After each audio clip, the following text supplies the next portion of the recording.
Good evening. Welcome to the iBUG Buzz conference call for Monday, June 7th, 2021. My name is Maria, and I will be one of your facilitators this evening, along with Sandhya. This call is being recorded, and this is an open forum for anyone with questions or issues with their iPhone, iPad, iPod Touch, Apple Watch, or Apple TV. For anyone specifically looking to become more proficient in using the accessibility features of these iDevices, in particular VoiceOver, and various accessories with VoiceOver. So welcome to everyone who's joined in tonight, and those listening to the call via recorded podcast playback, whether that be on our website or through the iBUG Buzz podcast, which you can find in your favorite podcasting platform, or now via YouTube.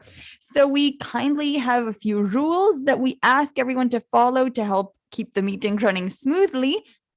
We ask that you all stay on mute when you're not speaking to ensure that the call is of highest quality possible. And when you do wish to ask or answer a question, you can then unmute and say your name and wait to be acknowledged by one of the facilitators. Again, that's myself, Maria, or Sandhya this evening. And so just to make absolutely sure, clearing any doubts, we do not use the raise hand feature of Zoom on this particular call.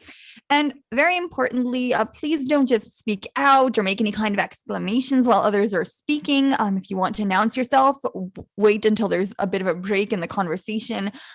Speaking when someone else is talking is really disruptive and distracting. And once you've asked or answered a question, just informally, we ask that you give other participants a chance to ask or answer questions a bit so that everyone gets a chance to participate and everyone feels like they can participate.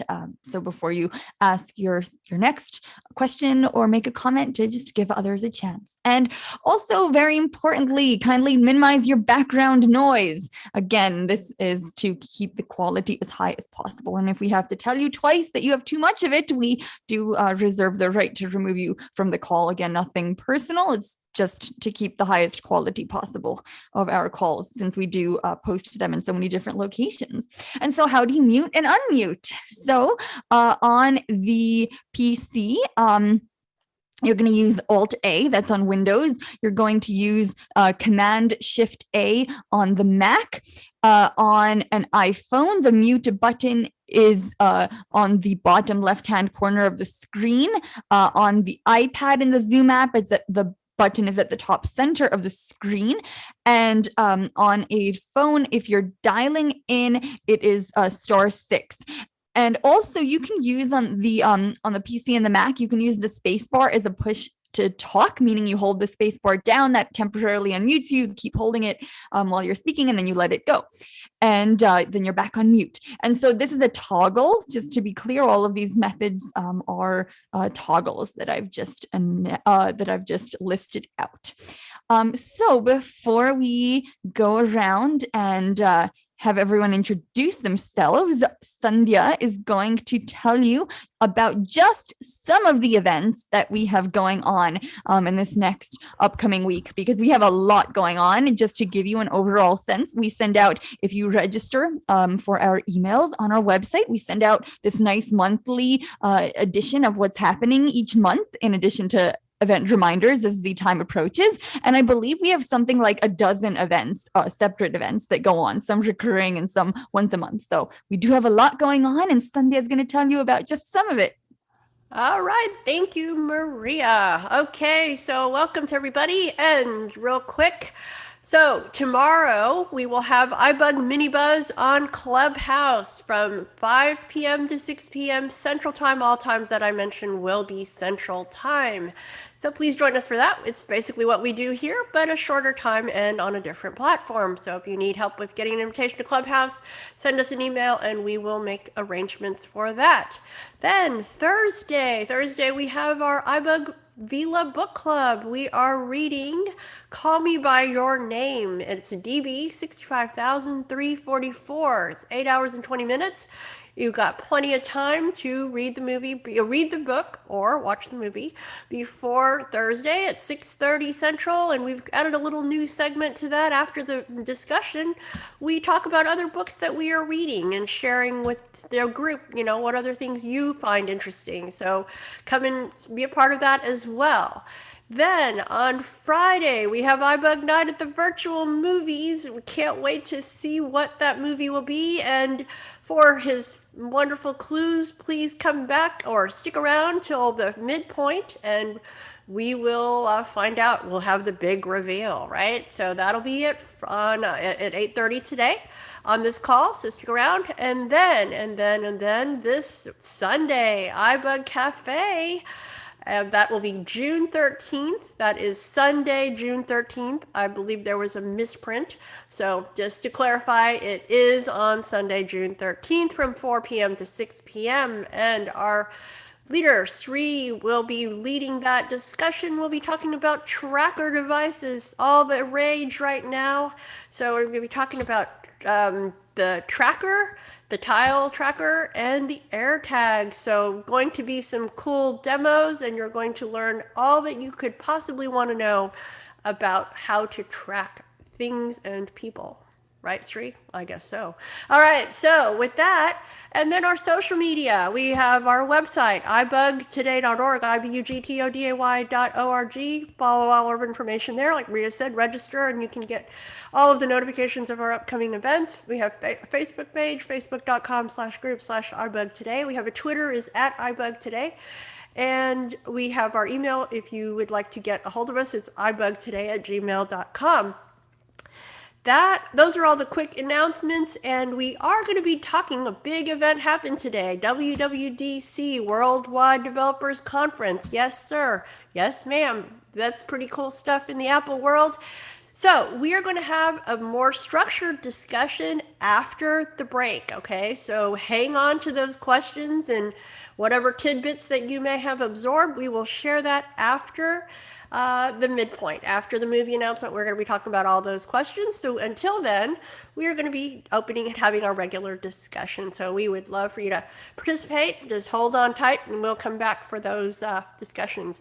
All right, I think that's all we got, Maria. So we'll get ready for our discussion here. All right, very. Oops, sorry. Sorry, Maria, I had to unmute. You have to unmute. And okay, no problem. Okay, yeah, well, you'll go ahead. All right. Yes, one new. Yep. Okay, well, thank you, Sandhya, for that. So now, why don't we go around the line and introduce ourselves and where we are from? So I am Maria. I'm one of your facilitators. I am in Albany, New York. And so you can go ahead and unmute, as I've described previously, and introduce yourself. This is Herbie. I am your iBug Twitter master in Houston, Texas. Welcome, Herbie. This is Jake from Michigan. Hello. Hello. This is Kathy from Tulsa. Welcome. Ibrahim from Boston. Hello. Boston. This is Mark Jim from Montreal. Jim and Mark. I think I got you both. Welcome. North Carolina, Jim. All right. Very good. Yes, thank you. Welcome. This is Ned from Texas. Hello. Welcome. Eugene from Los Angeles. Hello. Dan from San Diego. Welcome. Jan Gray from Fort Worth, Texas. Welcome, Jan. All right. And someone else started speaking there and I didn't catch? Carrie from Fort Worth. Carrie, welcome. Susan Sumner from Houston. Okay, welcome, Susan. And who else? This is Brad. I'm in Dallas. Oh, okay. Yes, Brad. Hi, welcome. All right. Anyone else? Linda from Humble. From Florida. Okay. Linda and Keith, and I missed who else that was. Hey, this is Hershey from Florida. Hello, welcome. All right. Anyone else? Rose. I'm sorry, say that again. Yes, it's Rose. Rose, hi, welcome. Yes. Jody from New Hampshire. From Cincinnati. Hello, welcome, Jody and Dana, I think that was. Yeah. All right, welcome. All right, anyone else? This is Virginia. Okay, Eva and Shri, welcome both. And this is Nava from California. All right, welcome. This is Kenny from David from Houston. Hello, welcome to you both. It's Ibrahim from Boston. Yes, welcome. All right. Anyone else? Sandhya from Houston again. Welcome. Still here. Terry from Arlington Heights, Illinois. Welcome, Terry. Chanel in Houston. Hello. All right. Anyone else? Currently young. Sorry, Nancy from Massachusetts. Okay, welcome, Nancy. Thank you. All right. Anyone else? Carol from now I'm in San Antonio. Okay, welcome. Formerly Houston. Formerly Houston. Okay, welcome. All right. Anyone else? This is Isaac in Temple, Texas. Hello. Anyone else out there? We have a good crowd. All right. Well, I do believe we have some new. Do we have any first-time callers? Michelle Jenkins. That's me, Eugene. Yes, so welcome. All right. So when we have some new callers, we like to find out a little about if you'd like to share where you heard about us and what kind of iDevices you have and how long you've been using them. So if you'd like to share any of that, Sure. feel free.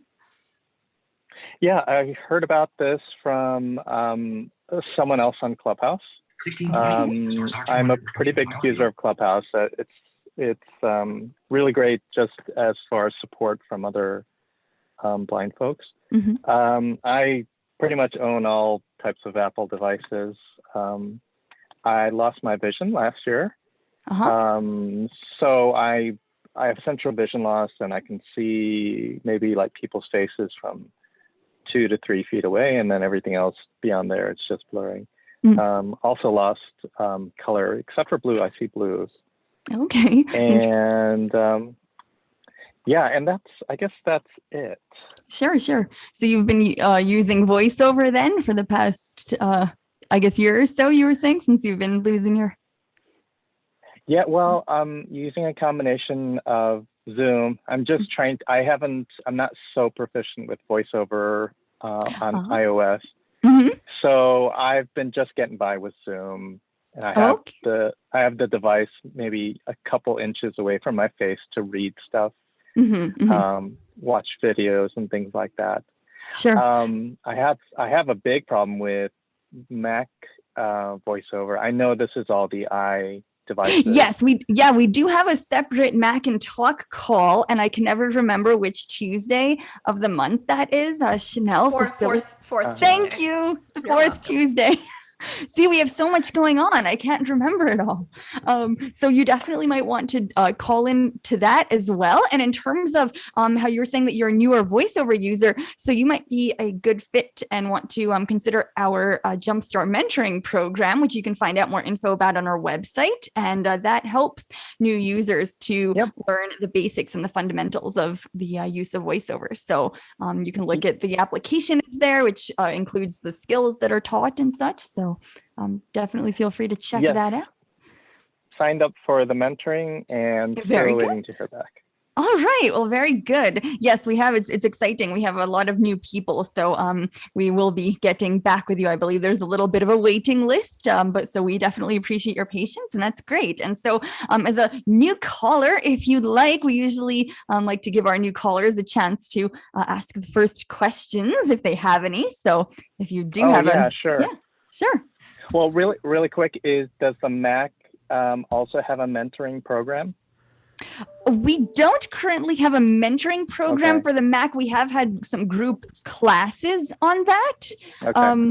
So, but for that, I would say, because those would run at certain times, it's one of those things I would encourage you to sign up, register for a free account on our website to receive our emails. And we do send out information about opportunities for that type of thing. Okay. So as far as I use my iPhone and iPad, like I said, the Zoom, I keep running into something where when I use the little Zoom controller.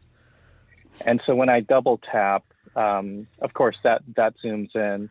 But when I'm in text fields or things like that, it kind of resets so that you can't pan the screen. And I'm not exactly sure how to get it to pan. The only way to do it is to close the keyboard and then zoom in again, and then you tap into the keyboard field. Okay. I don't know if anyone's ever come across that. Right. Yeah. And I guess we can throw it out there. This sounds like it's sort of a voiceover and Zoom conflict, which seeing as this is kind of a primarily voiceover call, you may not get any takers, but I guess we can find out, because it does seem to be a conflict when voiceover is running. So is anyone out there using? It's actually not. I have a voiceover turned off. Oh, you have. Oh, so it's strictly a Zoom class. Yeah. Okay. Yeah. So on this call, and if it is, no that's okay. Yeah, if it's a voiceover specific, then that's okay. Yeah, no problem. We literally this, the people on this call are voiceover users. So yeah. Sure. But if you have, do you have a voiceover specific question, or you don't have to? I just thought I would ask. No, I'm still learning. Okay, very good. All right, well, very good. Well, glad to have you. Welcome. All right. Anyone? Maria, I'm a first time. Yes, thank you. I was just going to ask. Yes. And who is this? Jan.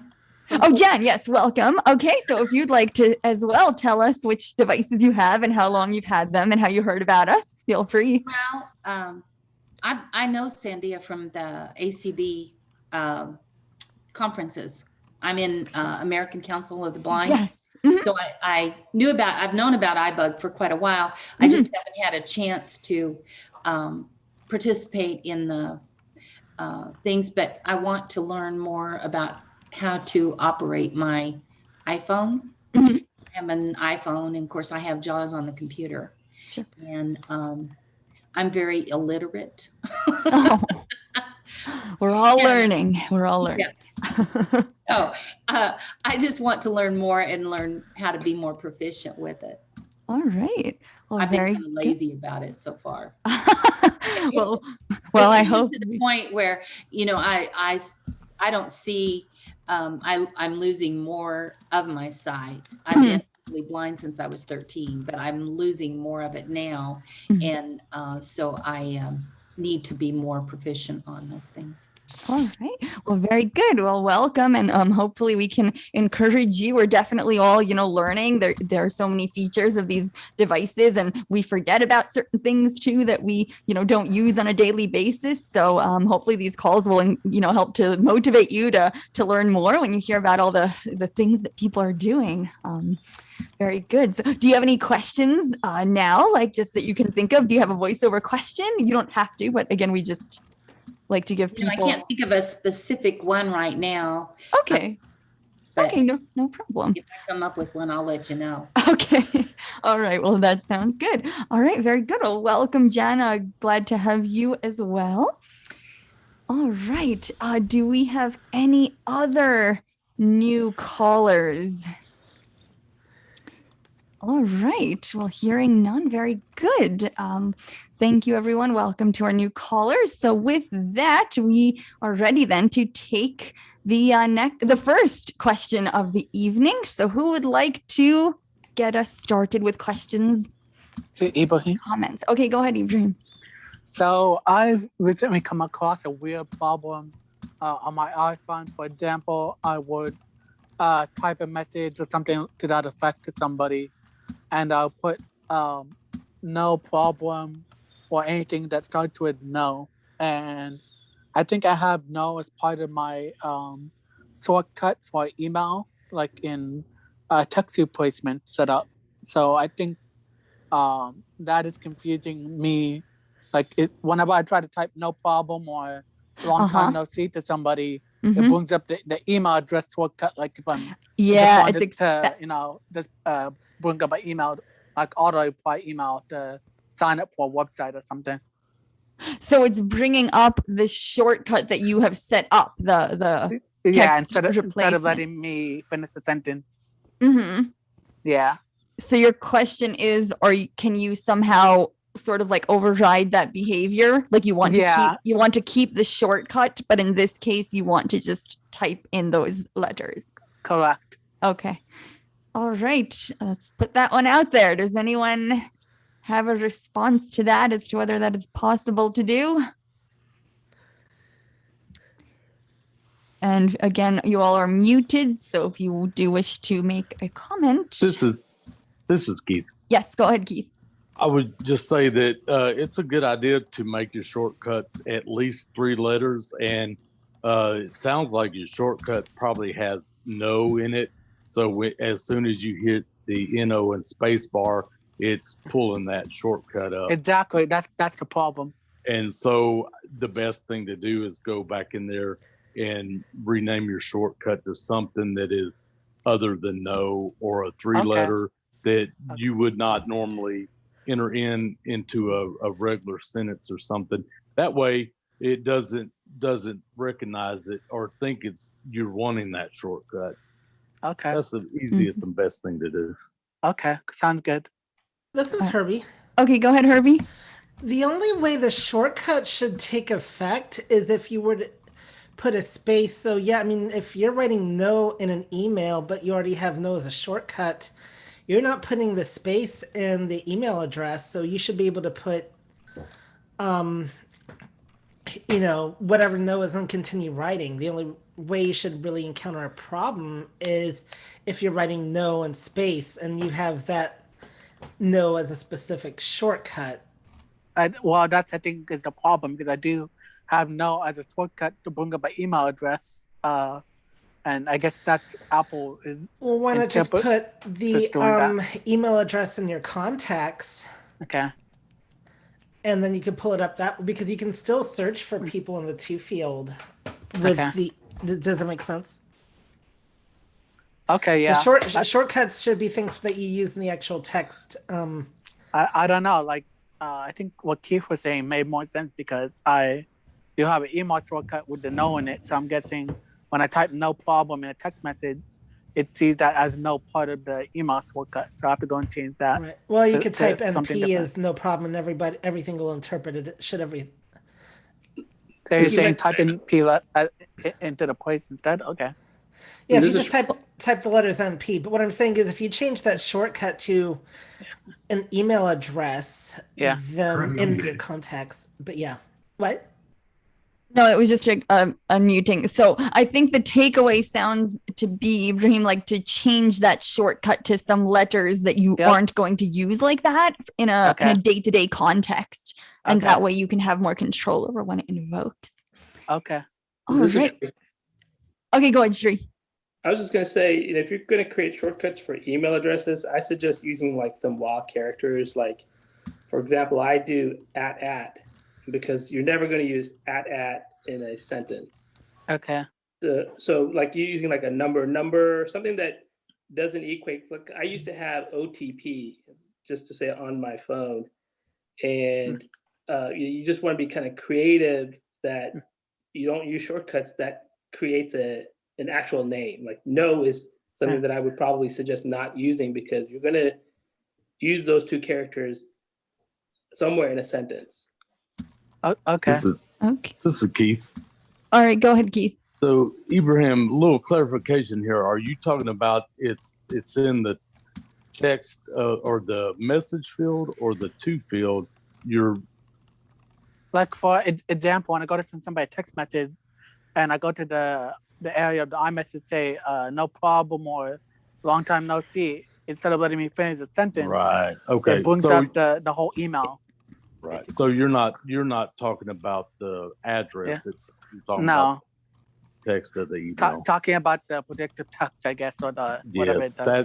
That's the best thing to do, or the easiest thing to probably do is just go rename that shortcut. I think so. I think I'm gonna not typing in. I think I'm gonna go do that after everything guys have said. It sounds like the best thing to do. All right, very good. Well, good question, Susan. Okay, go ahead, Susan. Okay, thank you. This is a mail question. I've been noticing for a while now that when I open up an One email. second, Susan. I'm sorry. We're just getting some background noise here. So I'm just going to mute everyone. Okay, go ahead. If you want to unmute and come back in. So that'll. Okay. There you are. Okay. Thank you. Okay. You're welcome. Appreciate it. Yeah, I've been noticing for a while now that when I open up an email and, I have voiceover read it to me, or sometimes I'll swipe if I need to go back and listen to it more slowly, so I may use my finger, go down line to line, and then it jumps right back up to the very beginning.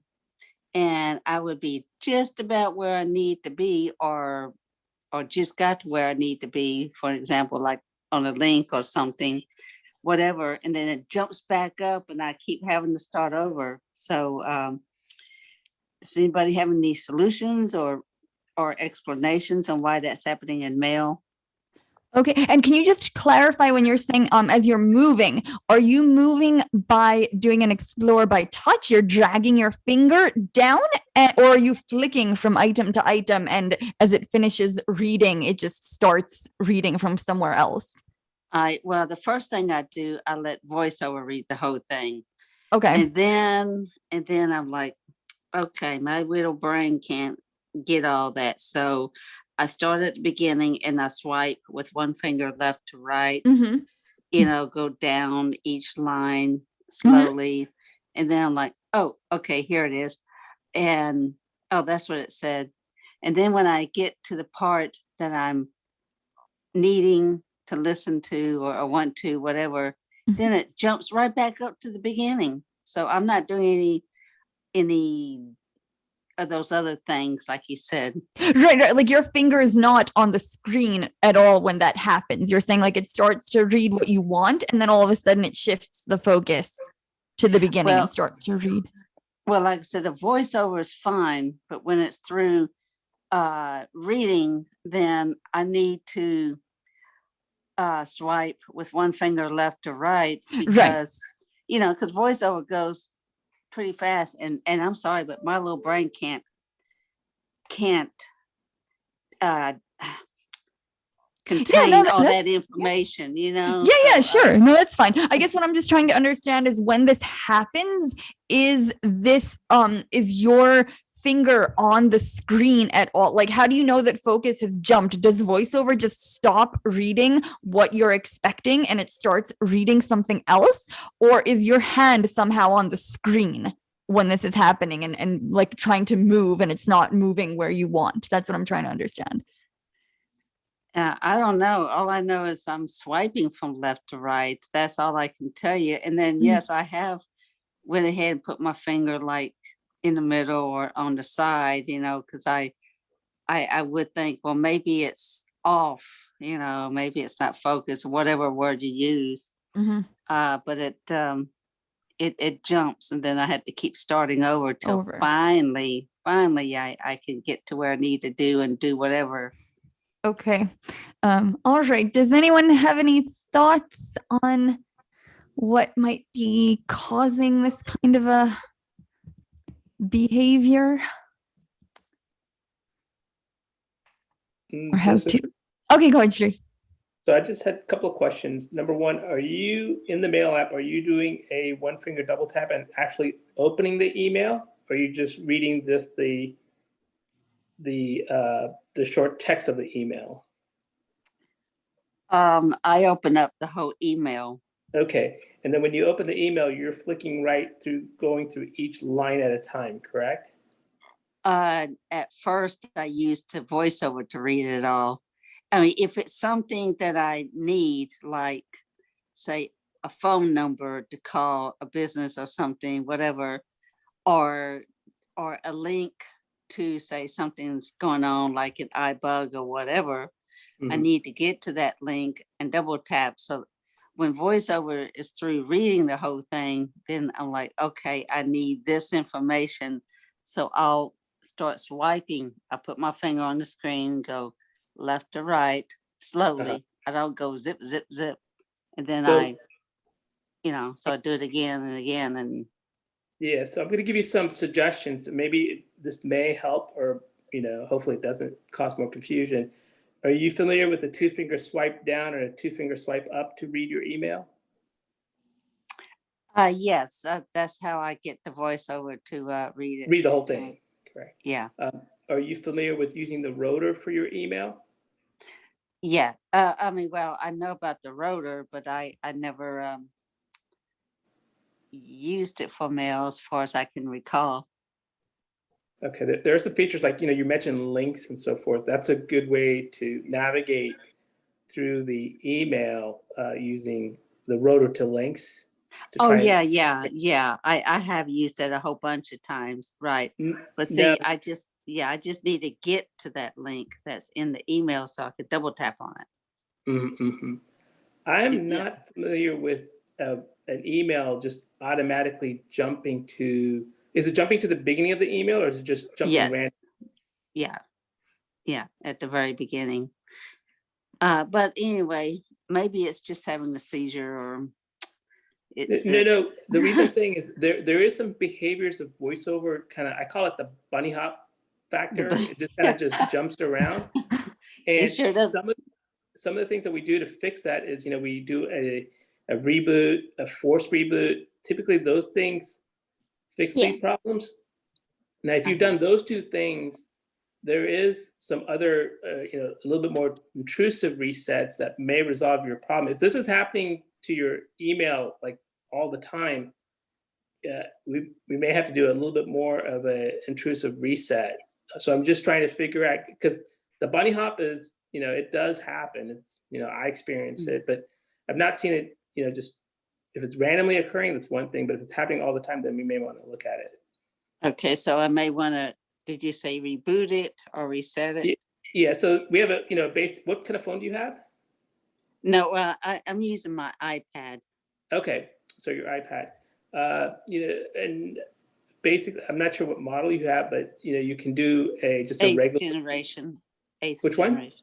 8th generation. Okay, that's with the home button, right? Yes. So you can do a. I'm trying to remember how to, because I reboot my iPad with the pressing the volume up and the arrow down on the iPhone. Yeah. That's a forced reboot, and you may want to try that to see if it fixes the problem. That would be the first simple thing that I would suggest. Yeah, I do that every so often with my iPad, because after so often, you have to do that with both devices. But as for that rabbit hop or whatever you call it, if everything else fails, I'll just wave a carrot in front of the bunny. This is Keith. Okay, go ahead, Keith. A couple of things I'm thinking. Excuse me. If it's a larger email, it could be possible that the whole email has not loaded, and if it's still loading and completes loading, maybe it does skip back to the beginning. But a couple of things that you could do with the rotor that will help you out. I heard you mention that it just speaks way too fast, and you can put speaking rate in your rotor. And when you're reading something, I do that quite often. I'll slow down my speech to read something. And then, when you're just navigating around, you can just speed it back up. That, and you can also go character by character, line by line, word by word. Oh, believe me, I use character to character or turn down the speech, especially when I'm like, say, ordering a pizza or buying something online and I need to give them my credit card information. And that's when I turn it down and go character by character to read the 16 digits. And I think if you stay engaged with it like that, word by word or line by line, using the rotor instead of the 2-finger swipe down, you'll probably have less chance of it skipping back to the top because you're still engaged with the screen. Whereas the 2-finger swipe down, you're at the mercy of the focus jumping. Okay, but see, this Mark is in can you, Montreal. even help happen like in regular emails, not just long ones, but say Right. like in Okay. iBUG emails, for example. So how would I do that in the rotor? You said Even with if it's Word? even if it's a short email or long email, I was just thinking if it's a long one, maybe that's why it's skipping up. But if you use just slow your speech down and just use the character, word, and line, and just go to swipe down using your rotor and go through the text instead of the 2-finger swipe down, because the 2-finger swipe down is okay. You swipe down and it's reading, and if the focus jumps, it's going to jump. But if you stay engaged with it line by line using the feature, the setting, or the function in your rotor, it's you're going to stay engaged with the screen and have less chance of the focus jumping. Okay, that's a good idea. I'll give that a try. Thanks for that suggestion. That's a real good one. Mark in Montreal. Very good. Yes, Mark, go ahead. Seems to me in the last iOS update or the one before it, I'm not sure which one, there was a bug prior to that was fixed in either the last iOS update or the one before it that addressed the focus issue, because there was a jumping problem on iOS. Oh, really? Yep. I tell you So what, they you didn't gotta get make so sure you many have the bugs. latest Sometimes iOS I think maybe they ought to start using some RAID or something, get rid of all these bugs. But Yeah, just just make sure you always have the latest update installed, Susan, because that will fix it. I always do. Yeah, I'm Okay, very good. religious about that. Yeah. But anyway, thank you, everybody. I don't want to take up any more time, but thanks. This is Appreciate that. Terry. And I'm glad you mentioned about that update issue. I didn't realize that, but I shouldn't be surprised. So thanks. All right. Thank you, Susan. Terry, just a sec. Did I hear someone else start to line up in the queue? It was Roy. Oh, okay. Go ahead, Roy. I just wanted to say, Susan, if you do the 2-finger swipe down to read all, you can always do a 2-finger touch to pause the speech and then do another 2-finger touch to resume. That's helpful when you're reading a lot at one time. Yeah, I do that too at times, or when I'm in anything else, I'm like, shut up, I talk back to my devices.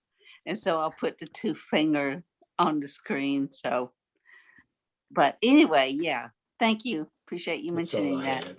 All right. Well, Thank hope you. some of that helps you out, Susan. Good luck. All right. Thanks. And I appreciate it, everybody. Yeah, absolutely. That's what we're here for. All right. Terry, go ahead. I just wanted to say that I don't believe that bug has been entirely squashed, because I do have the latest iOS update and I still have focus issues with VoiceOver. All right. Well, good to know. I know that 14.7 is on the way. And then, of course, we'll be talking about iOS 15. So I guess, unfortunately, we will just have to see what comes of future updates with bugs. That's for sure. So, well, thank you for that. All right. Go ahead, Keith. Real quick, and it goes with kind of what Roy was saying. If you do use the 2-finger swipe down to go through a piece of text, and you do hear something you want to read, and you do use the 2-finger touch to stop the speech or stop VoiceOver from continuing, you can go to your rotor at that point and then go use the character, word, and line, and it will pick up right there where the focus left off, where VoiceOver stopped speaking the text. That way you don't have to keep going line by line from the beginning or trying to find it in the middle of text. I mean, you're going to pick up where the focus left off. All right. Very good. Well, thank you, everyone. Good discussion on that. And we're going to shift now to a new question. So This Yes. is Marty. Go ahead, Marty. I'm just wondering, I tried using the Kindle app on the iPhone for the first time. Yes. And I'm wondering how accessible it is. I'm able to, if I just want to read a book from top to bottom, it's okay. Like I saw, like it says image, and I clicked on that, and then it brought me to a menu. So I went to the beginning. But how accessible is navigation with that app? All right. Would anyone like to comment? I know we have people who read Kindle books. Well, I read a lot of Kindle books, so I will tell you it is very accessible. What I think you're running into, Morty, is a cover image, and that does usually just say image. So you should be able to scroll, for instance, to turn pages. And of course, I'm not remembering if it's a horizontal or a vertical scroll because I'm usually using my Braille display, and I don't remember now what command that simulates what I do. Sorry about that, but try with 3 fingers, either left or right. I believe that's what it is. That would seem to make sense to me in terms of, you think turning like horizontal pages in a book. But you should be able to turn pages. The 2-finger swipe down is a continuous read, so it will just scroll. I tried the 3-finger swipe up and down, like, to go to like the next page, and that's not, I just feel like right. Yep. So that's what I was saying, to try the horizontal. So 3 fingers swiping left and right. Yeah. And in terms of 3 fingers, okay, because I tried 1 finger. Yes, because they are. So each page, VoiceOver treats each page like a single item. So you do have to use the 3-finger. The flicking with 1 finger isn't going to take you really anywhere. Because it's just going to read the whole page as one item. And in terms of other navigation, I know you were saying if you double, so if you double tap just anywhere on the screen, you should open a menu, like a book menu, and you'll see various things in there, things like search, and you can close the book from there. But in terms of navigation, there is a navigation drawer, and I saw that close, and I saw the drawer. And yes, you say searches in there. So that is like the table of contents will be in there, for example. And you can choose, or you can choose to like go to a specific location. The contents items will be in there in that navigation drawer, and then you can double tap on a chapter title or a section title to be taken to that point. So it is fairly accessible. And I heard someone else tried to jump in to say something. Who was that? If you could kindly. Rose. Okay. Yes, go ahead, Rose. Yes, I just have a iPhone 12. Could somebody let me understand how to get to the white button, because I spent 45 minutes to find the white button in the bottom. I could not find it. So get somebody. Hang on. Is this related to a button in the Kindle app, or is this a new question? No question. Okay, no so question, because so just hang. Okay, thank you. So just hang tight. We'll come right back to you. I just want to see if anyone has some comments on the Kindle app first. Okay. All right. Thank you. And this is. Oh, I'm sorry. Chanel. Yes, go ahead, Chanel. No, I was just gonna say I was trying to remember the scroll gestures too, but I think you're right. It is a 3-finger scroll, and that should work. And the 1-finger double tap anywhere on the screen works great. The Kindle app has lots of great navigation things. So I really wasn't going to add to anything other than what you said. I'm glad I'm not the only one who doesn't. No, you're fine. Yeah, literally, since I'm usually using it with my Braille display, and I have no idea. I know. But I would think, just from a logical standpoint, when you turn pages in a book, you're usually going left to right. So I would hope that was, if we're wrong, you can let us know. But well, thanks. Yeah, I'll try that. All right, have fun. All right, very good. Any other comments on the Kindle app? All right, very good. And I will just make one small comment. What actually is very interesting, usually this does not apply to the iOS version as far as I can tell, which is nice. There's usually a bit of a caveat in terms of Kindle content. The vast majority, no problem. But there's usually this there has to be something called enhanced typesetting, which is supported. And I think Amazon also now duplicates it, and they say screen reader supported, which is the same thing, but to minimize confusion. And so vast majority of content says yes, and you're fine. And usually on like other platforms, that's a requirement to be able to use your screen reader.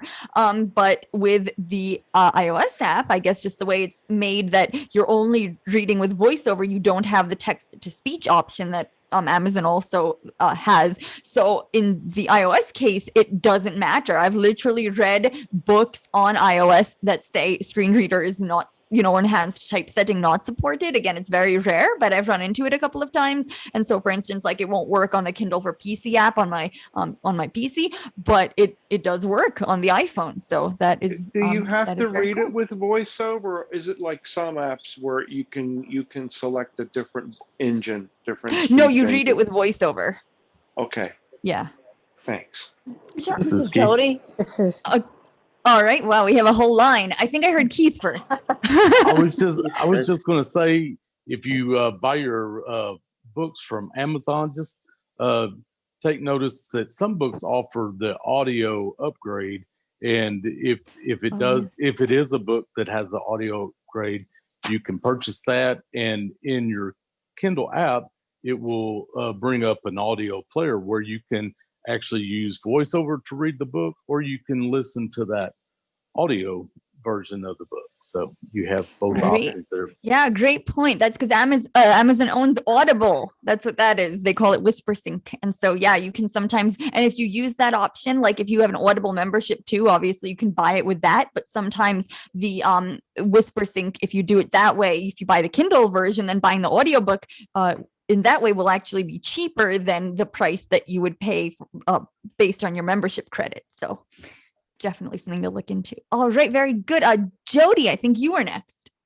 Yes. Hey, thanks for that tip. I didn't realize that. That's really cool. The one suggestion I was going to make is rather, because when you're trying to learn the Kindle and you've just gotten a new book, you kind of feel stressed out because you don't want to lose your place in the new book. And my suggestion is when I first opened the Kindle app, I think there's a couple of sample books or a couple of things in the library already so I would suggest that you experiment with the Kindle app before you dive into the book so that you can get to know the way it works and all the gestures before you feel like you're worried about losing your place in a new book. All right, very cool. I don't think I've had it for years. I don't think I had any samples, so that's good to know that they now offer that. You can get samples from books, so that might even be something. Yeah, you can get like the first the first chapter for free or something like that. That is a very, very good point. So yeah, literally on any book, instead of buying it, you can initially get a sample, and that way you can see how you like it, and along the way also, like you said, familiarize yourself. Very good. Thank you for that tip. Thank you for the Audible tip. Yeah, very good. And then I think, did I hear someone else after Jody? I thought This was Terry. Rose. Yeah. Oh, I'm sorry. Rose. Okay. Yeah, I just have my the iPhone 12, and I spent 45. Right. I yes. Thank you, Rose. I understand, and we will take that question next. If you'll just give us a second, I just want to. I think someone else was commenting on the Kindle. But I thought that's what you said.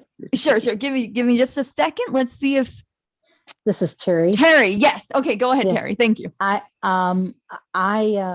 The way I remember when flipping which way to swipe from right to left or left to right when you're turning pages is when I'm reading a Braille book, I move the page from right to left to flip it over to the next page. And so in the same way that you do that, you swipe from right to left to turn a page from one page to the next one in your Kindle book or whatever book it is going to be. And that's how I remember to do that. And conversely, you're going to go from left to right if you want to flip back a page, like to reread something you've already read. You do it that same way in Braille or in print, I suppose, too. Yeah. Sure. And so that's how you would remember that. At least that's how I remember it if I'm going to be figuring out which way to flip, to swipe on a for a Kindle or a whatever on Sure. my screen. Awesome. Well, thank you for that. That actually makes a lot of sense when I think about it that way. There was a method to there was a logic to their thinking. There was a method to their madness. Absolutely. All right. Very good. Well, thank you, Terry, for that. All right. Any other comments regarding Kindle accessibility? We've gotten some good tips. All right. Well, hearing none, then Rose, let's see if we can try and tackle your questions. So can you clarify kindly? So you're trying to locate some sort of a button? Yes, on the 12. Okay. And what are you trying to The number 12, I'm trying to find the button, the white button. Okay, give me just 1 second. We're getting some background noise. Okay, so Rose, yeah, you can come back in, and I'm not quite sure what you mean by the white by that button. What task are you looking to accomplish? Like what are you looking for the phone to do? And again, just remember you do have to unmute yourself to come back in. Which all right, let me check. Are folks able This to is unmute Sandhya. themselves? Okay, go ahead, Sandhya. Yeah, she may not be totally using voiceover, so that may be part of the Yeah, issue. that might be She's part of it. she's a new person, a new mentee. So that This might is be Keith. Okay, go ahead, Keith. I'm just wondering if she's wondering how to mute and unmute, and that's what she's saying the white button is. I'm not sure what color it is, but maybe she said, she's saying 45 minutes trying to find the white button. Maybe it is the mute button since she's not able to unmute right now. Yeah, let me see if I can find her in the list and unmute her. Okay, Rose, I've sent you a prompt to unmute yourself. So you do need to respond to that.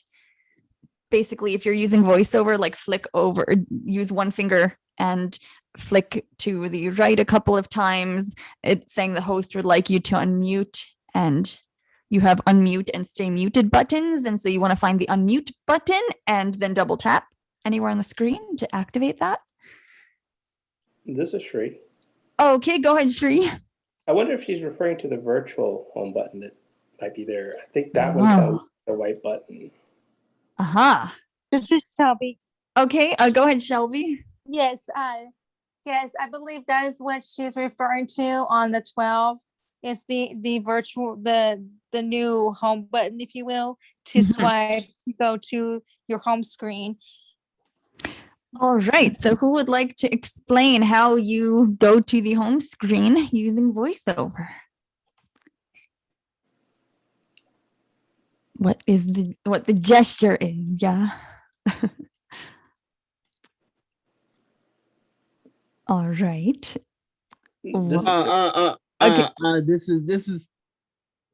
is Isaac. Okay, go ahead, Isaac. I'll explain. Okay, so what you're gonna do is you're going to tap like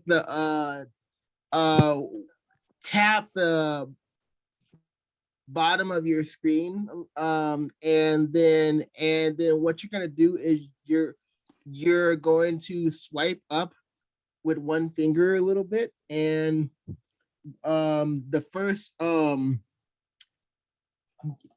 you're going to feel a vibration, and you're also going to hear a sound, and the first sound you usually hear is when you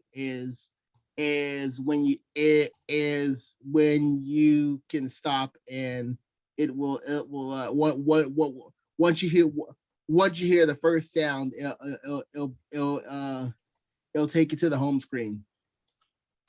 All right, very good. So swiping up from the bottom, like in the center of the bottom, until you hear a sound, and you'll also feel a what are they called? Taptic, kind of like a haptic feedback. Yeah. Feedback. Yes, you got it. Yeah.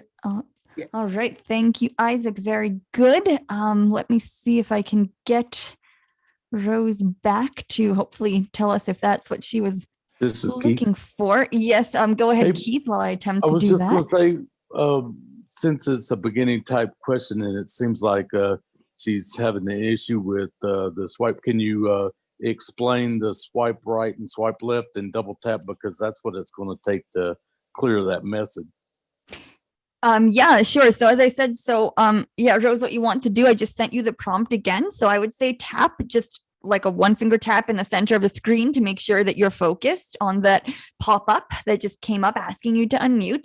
And then you're going to want to take your finger, and depending on where you land, you might have to go to the left or to the right, but you're going to flick like as if you're flicking a piece of lint off, your table or something. It's a very light, quick flick left or right on the screen, and that'll take you from item to item, and VoiceOver is going to read that. And so, for instance, one item is going to say the host would like you to unmute, and then you flick to the right from there, and you'll have a button that says, I believe the first one is to stay muted, and that's a button.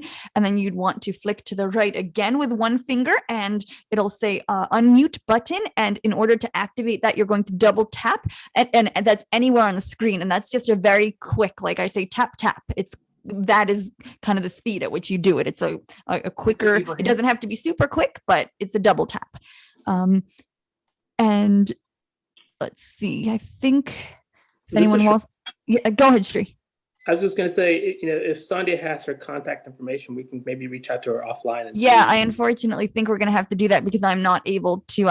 I keep asking her we'll keep going. We'll try to let's. yeah. All right, very good. Well, I hope, Rose, that helped you. Good luck, and we will reach out. And, this is Keith. All right, go ahead, Keith. I would just recommend closing the app and then coming back in, and that'll clear out that. For her to close the app? Close the app and then come back in, just re-enter the call. Oh, for Zoom. All right. Yes. Well, would you like to explain, since she's a beginner, would you like to explain how to do that? Well, I'm not sure how she got into the first place. If she came in using a link, you can close Zoom by going to your app switcher, and on the 12, it would be the same gesture as finding your home, but you would keep going, and that would take you to the app switcher, and then you would use your 3-finger swipe up to close the app, and then tap on that link again, and it bring you back in fresh. That way you're not caught up in that mute. But I was just thinking that also this call is being recorded. Message will come in, so maybe it is a good idea to help her offline. Sorry. Yeah. Hey, this is All Hershey. right. Sounds good. Who is that? I'm sorry. Hershey. Okay, go ahead. Go Hey, ahead, Hershey. so when we spoke about the swipe up, is there basically 3 clicks on the, let's say, non home button versions of iPhones? So first click is home, second click is recents, or is there 3 altogether? I'm sorry. Could Hershey speak a little louder? I couldn't hear. He's asking if there are actually 3 of these haptic. Yes, go ahead. Yeah. So what I was asking Tree is there 3 clicks whenever you're, dealing with a iPhone without a home button? So the first click up would be home, second click would be recents or app switcher, and is that basically it, or is there actually 3? So this is Sri. Go ahead, Sri. Yeah, if you're using the phones without the home button, basically you get an initial click when you're at the edge of the phone, between the glass and the frame. That's just to indicate that focus has been selected, that you're either going to do a search to go to the home screen or to the app switcher. So you'll hear that first click, and then as you swipe up, you'll hear the second click. And if you stay there for a split second, it'll say lift for home screen. And if you continue to slide your finger up, then you'll hear the second verbiage. It'll say lift for the app switcher. So technically you do hear 3 clicks if you're going up the app switcher. Okay, understood. So first click is just a focus click, just to put focus down by the bottom, and then the second and third are. That's right, because if you just swipe up, you're just going to start selecting elements, and the focus hasn't been started to perform that gesture. So that's why you want to hear that click, just Okay, to so let you focus know click is that gesture. because I've heard somebody had that thing clicked on the device, but the second and third, so I wasn't sure if app switcher was the third altogether or if it's the second. Just in when you hear the sounds or the ear cons. So thanks for confirming. Yeah, and this is Sri. All right, go ahead, Sri. Yeah, and also, if you go from the top bottom, it's the same thing. As you touch the bezel in the top between the screen and the frame, you'll get the first click, and then you slide down, you'll get the Control. notification or the Control center. and then you'll get the notification. So in other words, doing in reverse what you just described for home and app switcher. All right, very good. Well, Hershey, hope that helps. And we're at great timing. We're right at the halfway point. And so with that, I'm going to turn it over to Sandhya and get excited because we're going to find out about the movie that we're going to be having on Friday night. And we're also later on going to be finding out all about the exciting content of that packed WWDC keynote. All right. Thank you, Maria. Thank you that was a pretty busy first half there. So real quick review. If anybody didn't have a chance to say hello the first time around, you snuck in. Yo, it's your iBUG villain from Baytown. All right. Welcome to you, Shelby. All right. Keep going. Anybody else want to say hello? Nikki from San Francisco. Welcome. Hi. Welcome. Glad Thank to have you. you. All right. Anybody else want to say hello? Donna Kesterson from Texas. All right. Welcome to you. All right. Anybody else? Anybody else didn't get to say hi the first time around? Kelsey's Freddie. here. Kelsey's here. Freddie's here. Welcome to you guys. Ohio and Galveston. Arlene. Arlene, welcome to you. Glad to have you. Thank you. And usually say where you're from. You're from Virginia, right? No, North Carolina. Oh, North Carolina. Sorry. Moved you over a little bit. Okay. Sorry. Close. Fort Worth. Fort Worth. There you are, Roy. Yeah. I didn't move you anywhere. Okay. Anybody else want to say hi? Okay. So real quick, want to just really quickly go by. So tomorrow's Clubhouse, 5 o'clock. Come tomorrow, we'll do this all over again on Clubhouse. Then Thursday, we're reading our book, iBUG Vila Book Club, reading Call Me By Your Name. And then Sunday is the iBUG Cafe. We'll be talking about tracking devices. And all of our information is on our website, ibugtoday.org. And also, please subscribe to our YouTube channel. Now you can find all of these recordings on YouTube. And thank you again to our wonderful volunteers that help make that happen. All right, so now I know. It is that time of the evening when we get to, well, before I say that, after our movie announcement, we will be talking about the WWDC. So there is a lot to unpack, as Maria indicated. All right, so now it's that time of the evening, iBUG Night at the Virtual Movies. We're going to hear from the iBUG guy himself with those enigmatic clues. Mr. iBUG guy, are you there? What's enigmatic? Don't worry. It's too much to explain right now. Just go ahead. I don't have any of those kind of clues. I think you do. You just don't know you do. Go ahead. We're all excited. All right. So it is time. It's Friday night to join us. 7:30 p.m. for the pre-movie social, 8 p.m. for the movie start. And then immediately following the movie, we'll have a discussion. So be there for all of it, for all kinds of surprises. Now, it is time for Michael Movie Minutia. Yes. I know everyone is excited. And you will be glad to know there are no fedoras in the movie this week. Are you sure?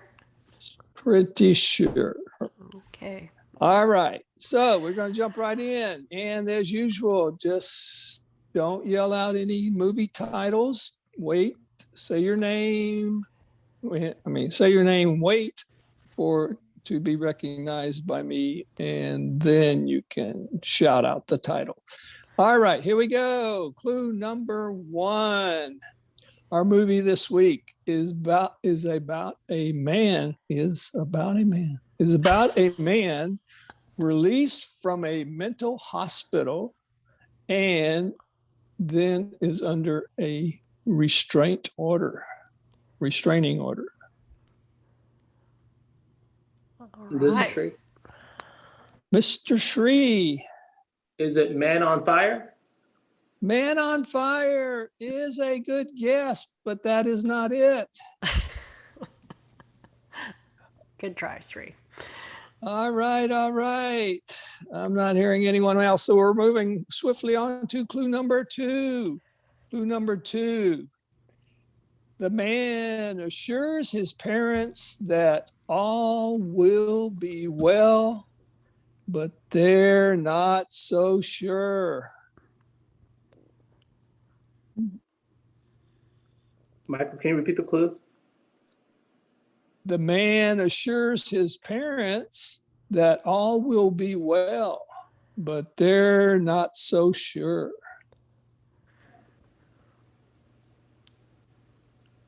Yeah, that's what these clues are. Enigmatic, Mr. McCulloch. Go ahead. Marty.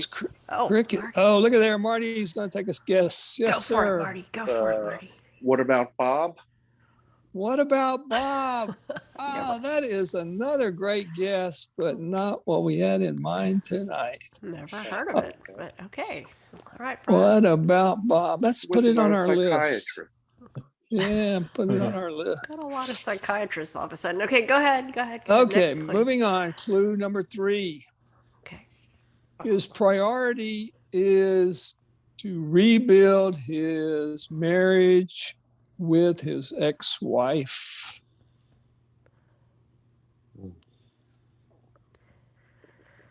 Okay, I don't know where you get these clues. No one has heard of this Ibrahim? movie. Ibrahim, yes, sir. Sleeping with the Enemy. Sleeping with the Enemy. I like that movie, but that's not what we're going to be watching Another this week. crazy person too. Nikki. Okay, Hey. here's Nikki. Go ahead, All Nikki. right, Nikki. I don't know the name of the movie, but Russell Crowe was in it, and he was a schizophrenic. No. And No. okay, that was it. Okay, thank you. We do like titles, but this is not it. That is a That's great not it. movie. That's Okay. a great movie. In Thank fact, we you. watched that. We did watch that movie. We did? Good. Thank you. Yes. What was Okay. the name of that movie? I have no idea. Let's keep going. It's all right. Next question. Oh, I'm gonna have to go look it up now. Okay, moving right along. This is Maria. It's called A Beautiful Mind. A Beautiful yeah. Mind. That's by- it. and by the way, Maria's Mr. winner this week. Yes, thank you, Maria. Oh no, we're not. That's the wrong movie. Sorry. Oh my God. Oh Lordy. That was the right answer to Nikki's Yeah. thing. but Okay, that's I got not all our confused. clue, okay? You got me That's not confused. right. You got me confused. All right, get back to this movie. Oh my goodness. All right, here we go. Clue. What clue number? Number 4. 4. We're on clue number 4. Okay, this is going to give it away. I know this will give it away. I hope so. What was the last clue? I have no idea. Go ahead. This Oh, Shree? Go ahead, Shree. Is it Miss Doubtfire? Miss Doubtfire. Wow, that's not it though. Oh. Good. Yeah. Will you stop? All right. Oh, God. Oh, we got All right. messed Clues up. are there? Dana. Oh my God. Uh-oh, Dana's going to take a guess. The good, Go the ahead. bad, the ugly. Will you stop? Next clue. All One right, day. we're moving on. One No more day we'll guesses. get there. One day. Okay, go ahead. Next. Go ahead. All right, let's see. I lost my train of thought. Number now. 4. There was no train of thought. You have no train of Clue thought. number Okay, go ahead. 4. All right. All right. Remember, his priority was to rebuild his marriage with his ex-wife.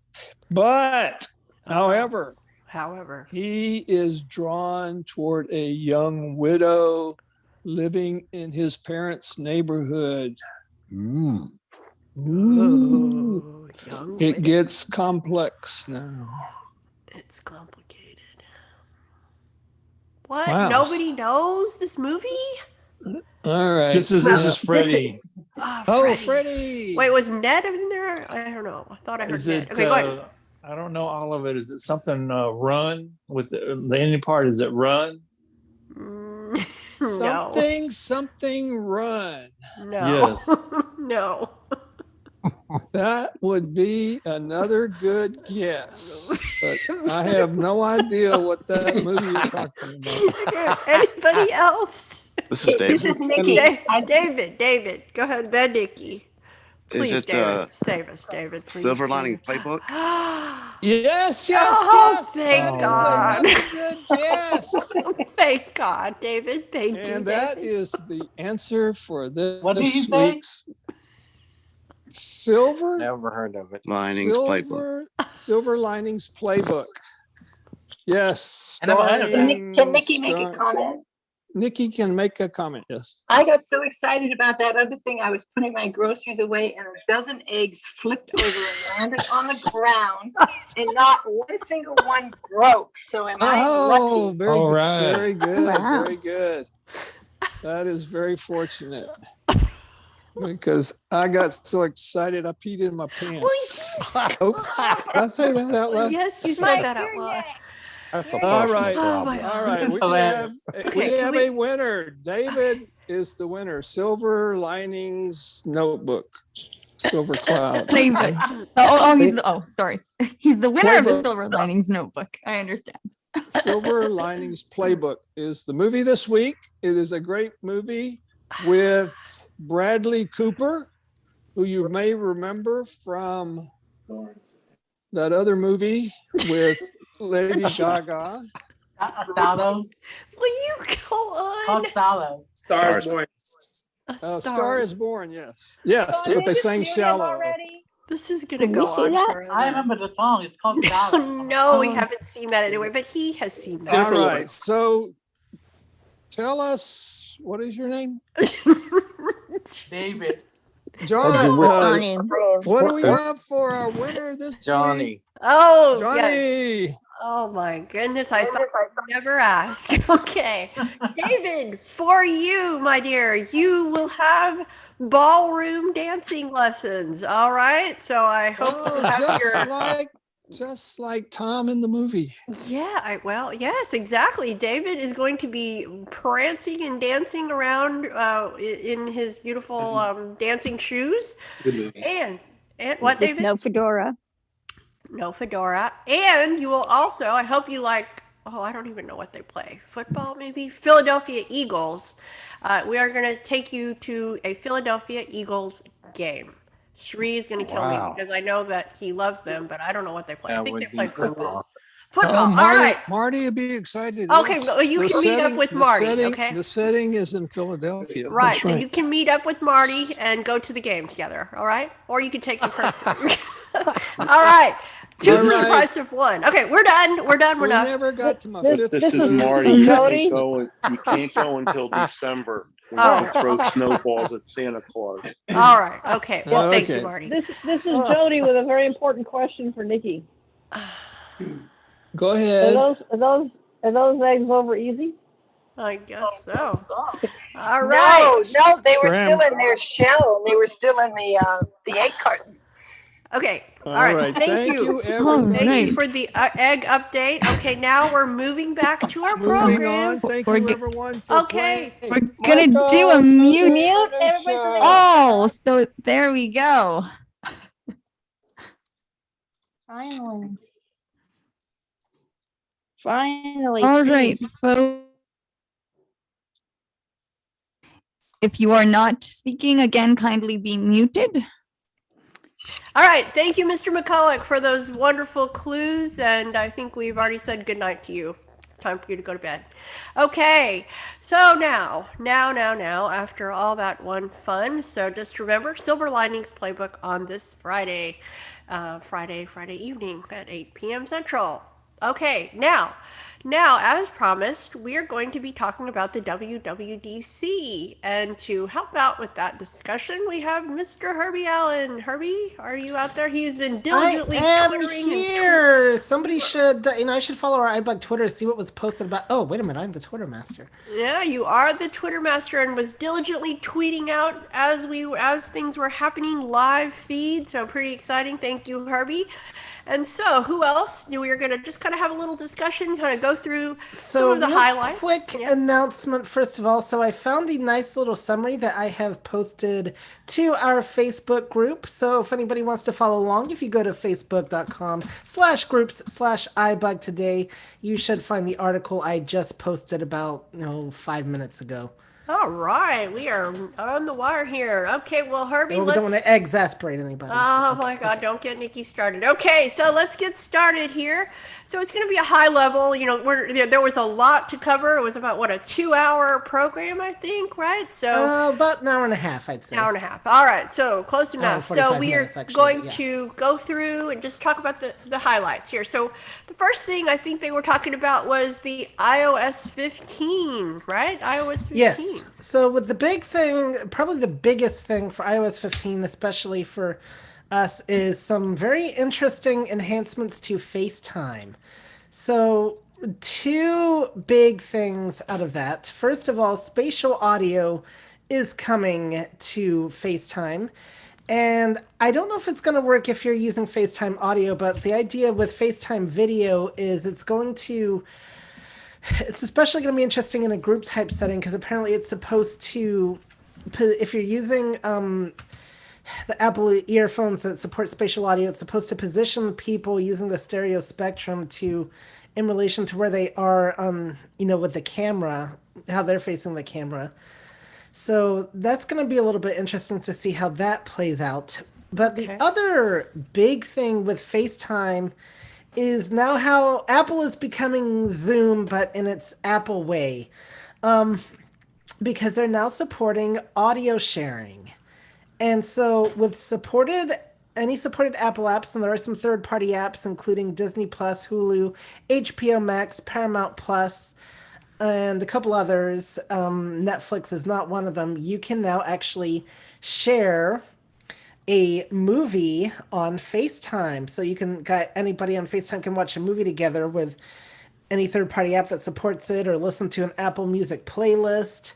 And what's nice about this is you'll be able to do it directly from your phone. That won't require a computer or anything like that. Oh, I thought also another thing that I found interesting was they were talking about voice isolation. So they're really, really aware of the fact that we've all been living on Zoom for the last year. Basically, this seemed like Apple's response, and we're gonna, we also want to welcome people to also chime in if there's something else that that you want to add to this part of the discussion. We will open that up, but just real quick, they said that they're going to have voice isolation, so your voices are going to sound better in if there's a lot of ambient noise. I think they said it would isolate your voice out and make it more prominent, so that's going to be good, I think. Yeah, which is kind of interesting because it kind of already does that to an extent anyway, but I guess we'll see how that plays out. And then the other thing, and I don't know yet what this will mean for accessibility, but they're going to be supporting screen sharing for FaceTime as well. So all right, very good. Let's see, our next, they were talking about switching your phones to different customizable modes. I'm not sure about that. That sounds interesting. So the next big thing is notification. So now what you can do is, what they're coming up with is a new way to focus notifications. So you can have, so think if you are on an email list, for instance, you can get it to give you stuff in a digest mode. Once a day if you want, in a lot of cases, instead of getting everything all at once. And what you can now do with notifications is something similar. It'll give you a notification summary, and I think it'll give it to you twice a day, or maybe you can customize it, and it'll prioritize what I think it thinks are the most important notifications at the top in that summary, so you're not overwhelmed. It's part of their new focus mode. The one exception will be messages. That'll always come separately, so that will not be part of the notifications bundle, so to speak. And the other thing is now if you're in Do Not Disturb, somebody can see that in a message window. Oh, yeah, that's going to be pretty good. That way, you're going to know if Joe is on Yep. Do Not Disturb. What about live text? You want to talk about that a little bit? Live text, and Jonathan Mosen, I think, really explained this a bit better in his thing, but the idea is where you could isolate information from like a photo and be able to make use of it. So like you potentially, like if somebody, you could use your camera to snapshot a restaurant sign and then send it immediately in a text, and somebody seeing that picture could potentially isolate the phone number from that restaurant if they wanted to call them or something like that. And Well, that might be pretty useful for maybe us. That might be good identification for us, right? For us blind people. yes, right? I it, think that'll it be definitely has some interesting potential there, definitely. Well, hold on. Before we get too carried away, does anybody have any comments so far? What we've talked about? Anything they want to add or questions? This is Sri. Okay, Marty. Sri. Go ahead, Sri, then Marty. I was just going to say, one other thing in FaceTime that I was really interested is the fact that now we could FaceTime with users with a link. Oh, yes. Windows machine and an Android machine. Yes, so now you can actually, you can, it has to be a link so it doesn't look like you can actually call anybody with another device, but I guess if you use a link, you can post, and you can post the link anywhere. So you could send the link in a text message to your Android friend, and they can just click on it, and bada boom, you'll be in the FaceTime call. So great. Okay, and I think we had somebody else spoke. Oh, is that Marty? Marty? And me. Okay, go ahead. I forgot I was going to listen to it, and I will. But did they mention, Herbie, like for the iOS 15 update, what phones would be supported or what phones would not be supported? A great question. And they did not mention it specifically in the update, but I found an article, which I did tweet out. That's why you need to follow us at iBUG Today on Twitter. Because The Verge did post something about this, and it looks like all phones going back to the 6S and even the first SE model will support iOS 15. So that would include the 8 then, correct? That would include the 8, since that's above the 6S last time I checked, unless something weird has happened. If we're in All alternate right. universe. So moving on. My name Jody? is Michelle Jenkins. Yes, Michelle, go ahead. What's the coolest thing is gonna be? We talking about the thing about Yeah, we're just so far what we've talked about so far. We're going to be going through. There's several more things we're going to be going through, but of the things we just talked about, were there anything you wanted to add that we just talked about? Yes, ma'am. FaceTime with the FaceTime when you're on a call with someone, either your loved ones or your friends or whatever, you can talk about that. You can. Okay, you're kind of coming in and out. Let's say it again, please. Oh, sorry, my phone was far away from my face.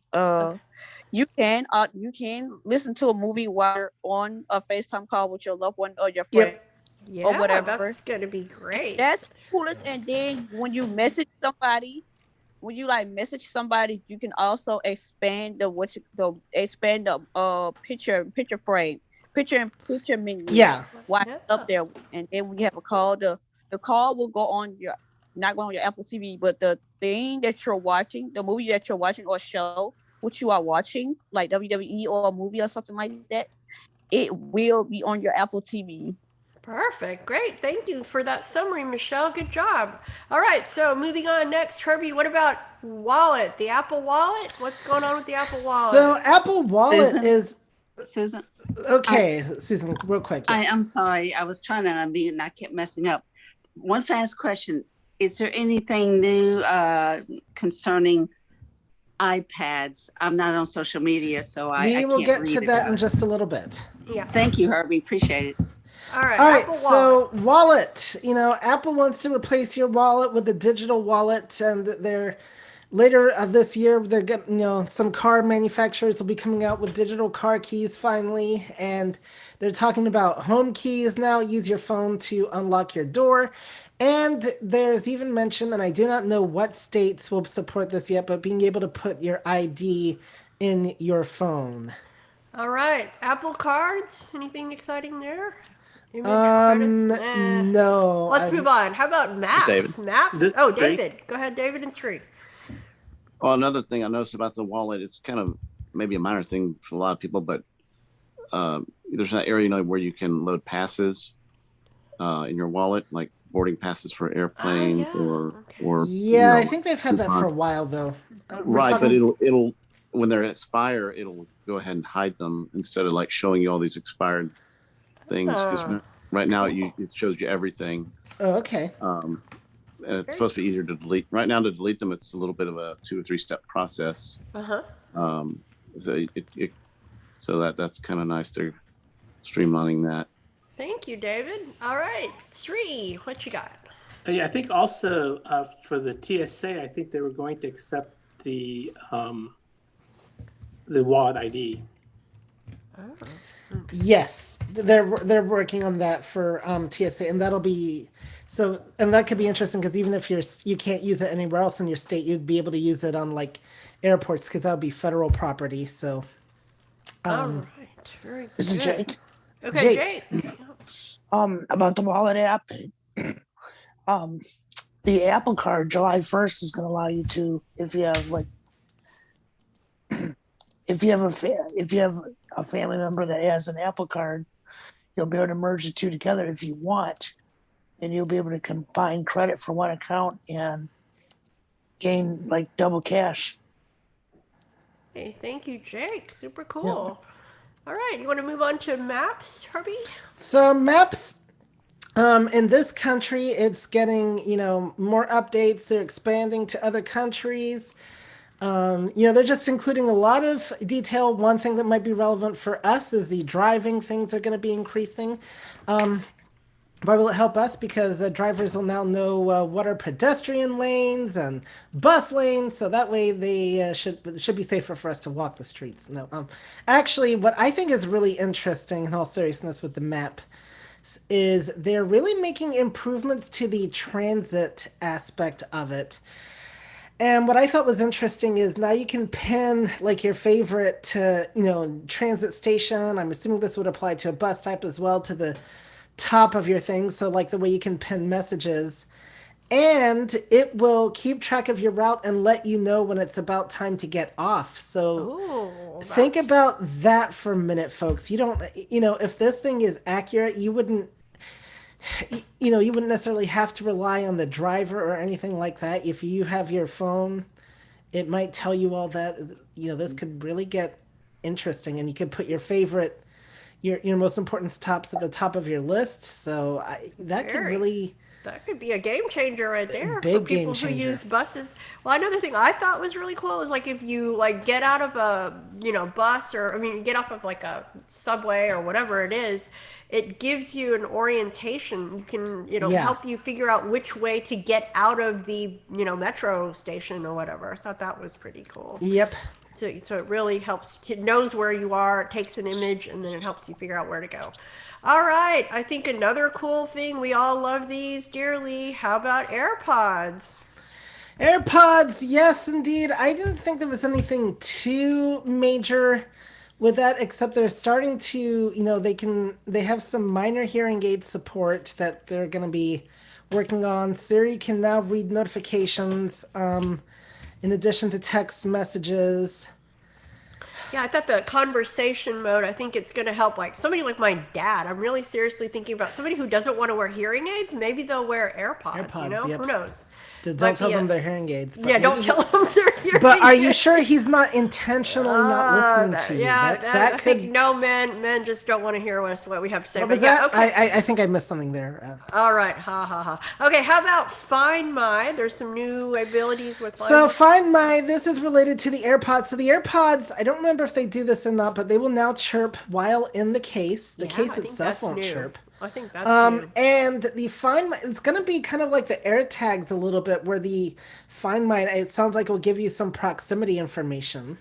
All right, and then they said, yeah, spatial audio now is going to be in there. Well, we've already had spatial audio for the AirPods. Okay. What is new really with spatial audio is it's coming to Apple Music, and there's a couple of albums I guess that already support it. I need to charge up my AirPods Pro and play with this, but I guess Ariana Grande's gotten into it and a couple others.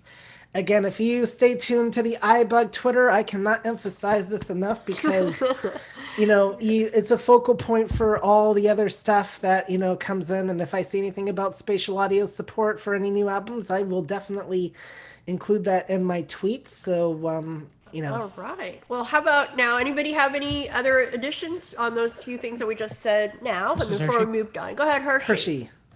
What they did say, which wasn't available but people thought it was, is on the Apple TV itself with consideration to spatial audio. Now the switch is turned on, so to speak.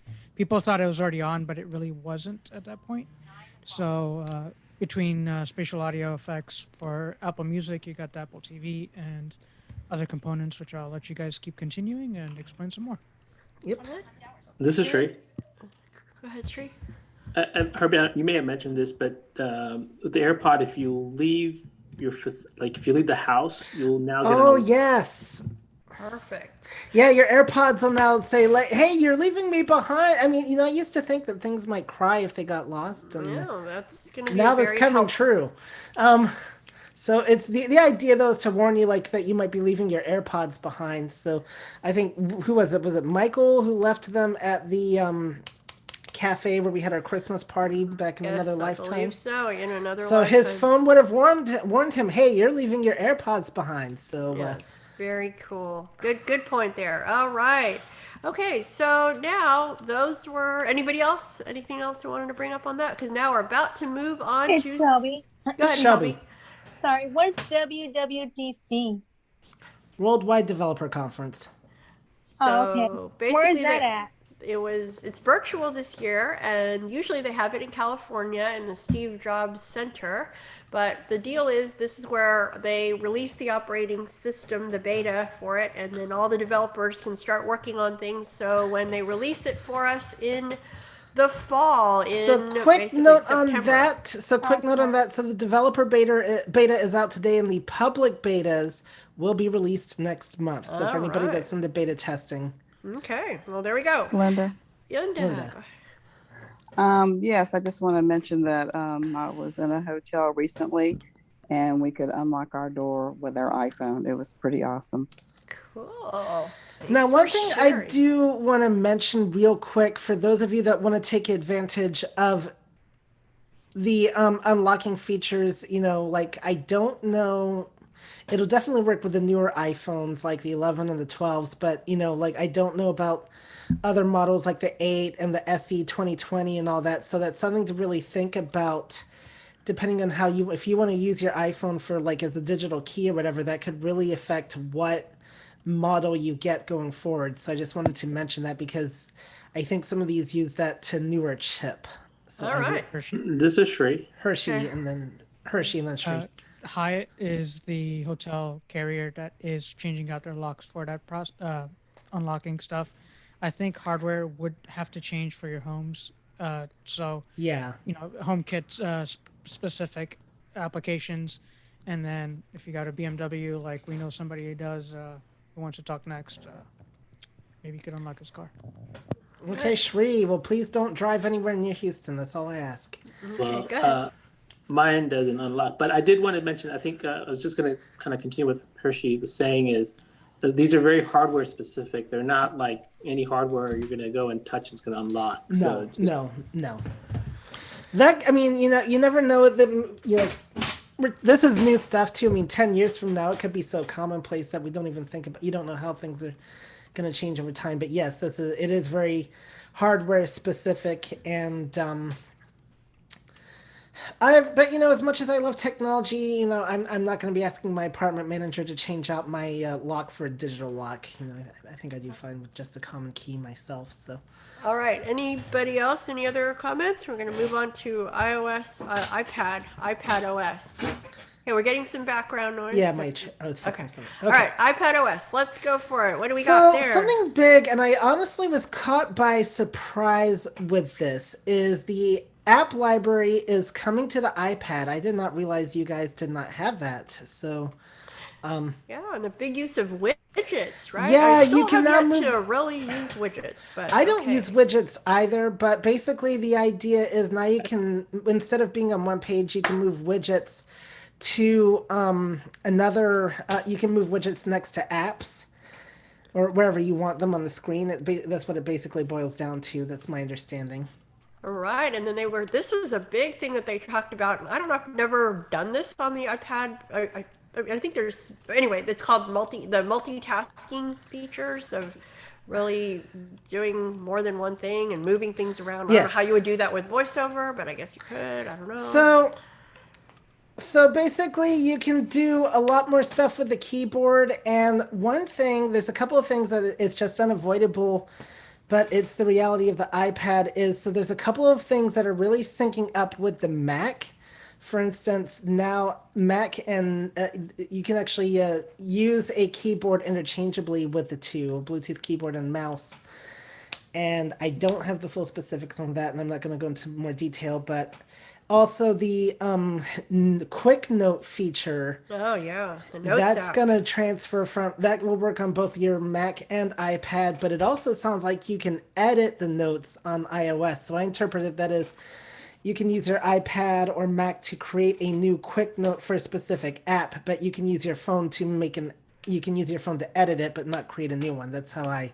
And they also mentioned, like, it sounds like something similar to it's like a dynamic, it'll tell you what has changed while you are gone, kind of like in Word, kind of tracking changes of what's happened. Yes. And it also can alert you if somebody tags you or says your name, then you will be alerted that, hey, Sri wrote your name in this note or whatever. So that sounds pretty useful. Yep, Translate is becoming more universal. I mean, I meant to comment on this both in this call and on Trekkie Talk last week. Between Google Translate and Translate on the iPhone, it's so in Star Trek they have these universal translators, which are basically, they're communicators. The computer hears the conversation and translates it for the other party. Well, the iPad can do that. Yeah, you can it's just pretty have a cool. natural conversation with somebody, and it'll translate text from other pages, and so we're getting a universal translator, folks. Star Trek is becoming more real. Now we just need the Klingons. Yeah, and it's available everywhere on all various apps. Okay, what about Swift? Yeah, Sri, go ahead. I was just going to say, I think the issue with the library with the iPad, I believe the library is going to be available on the dock. Okay. So you can actually put the library on the dock. Okay. Okay. I don't really use the library, but I guess we'll start. Okay, how about Swift Playground? So Swift is supposed to become more easier to learn. You can now use your iPad to create apps. So where's all my app creators out there, guys? All right, yes. How about security updates? Lots of stuff So going a on couple of there. interesting things there. One, more email privacy. I guess there's a lot of hidden things that email providers can do to see what you do with the messages they send out with mass marketing and stuff. So Apple is making it so that you can hide some of that from email providers, like your IP address and whatnot. Well, I think what they were saying is that they can't. I mean, so the way they were describing it is like they can track you as you go to different apps and doing different things, and so pretty scary. So that's going to be good. I mean, I never really open a lot of those types of emails anyway, so I don't know how much it would affect me, because it's 99% of them I see as junk anyway. So but some This older is Hershey. people, Hershey. Yeah.